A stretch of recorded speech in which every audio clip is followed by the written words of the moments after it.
ഒരു മനുഷ്യൻ 10 ദിവസം ഉറങ്ങാതിരുന്നാൽ എന്ത് സംഭവിക്കും? നമുക്ക് നോക്കാം. 1-ാം ദിവസം. ഒരു ദിവസം ഉറങ്ങാതിരുന്നാൽ വലിയ പ്രശ്നമൊന്നും ഉണ്ടാകില്ല. പക്ഷേ ശരീരം അല്പ ക്ഷീണമായി തോന്നും. കണ്ണുകൾക്ക് ഉറക്കം വരും. ശ്രദ്ധ കുറച്ചു കുറയും. 2-ാം ദിവസം എത്തിയാൽ ശരീരം കൂടുതൽ ക്ഷീണം അനുഭവിക്കും. തലഭാരം തോന്നും.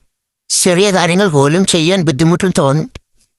3-ാം ദിവസം മനസ്സിന്റെ ശ്രദ്ധ കുറയും. ഒരേ കാര്യത്തിൽ ശ്രദ്ധ പിടിച്ചു നിർത്താൻ കഴിയില്ല. ചിലപ്പോൾ ചെറിയ കാര്യങ്ങൾ പോലും മറക്കാൻ തുടങ്ങും. 4-ാം ദിവസം കണ്ണുകൾ ചുവന്നതായി തോന്നാം. തലവേദന ഉണ്ടാകാം. മനസ്സിൽ ചൊടിയും അസ്വസ്ഥതയും കൂടുതലാകും. 5-ാം ദിവസം എത്തിയാൽ ശരീരം വളരെ ക്ഷീണിതമായി തോന്നും. ശരിയായി ചിന്തിക്കാൻ പോലും ബുദ്ധിമുട്ട് വരാം. 6-ാം ദിവസം മനസ്സ് കുഴഞ്ഞു പോലെ തോന്നും. ചിലപ്പോൾ സംസാരിക്കുന്നതിലും തെറ്റുവരാം. 7-ാം ദിവസം എത്തിയാൽ ചിലർക്ക് ഇല്ലാത്ത കാര്യങ്ങൾ കാണുന്ന പോലെ തോന്നാം. ഇത് വളരെ അപകടകരമായ അവസ്ഥയാണ്. 8-ാം ദിവസം ശരീരം വളരെ ബലഹീനമായി പോകും.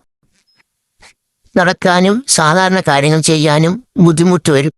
9-ാം ദിവസം ശരീരം ശരിയായി പ്രവർത്തിക്കാൻ പോലും ബുദ്ധിമുട്ടും. മനസ്സും ശരീരവും വളരെ ക്ഷീണിതമാകും. 10-ാം ദിവസം എത്തിയാൽ അത് വളരെ അപകടകരമായ അവസ്ഥയാണ്. ശരീരത്തിന് വലിയ ആരോഗ്യ പ്രശ്നങ്ങളുണ്ടാകാം.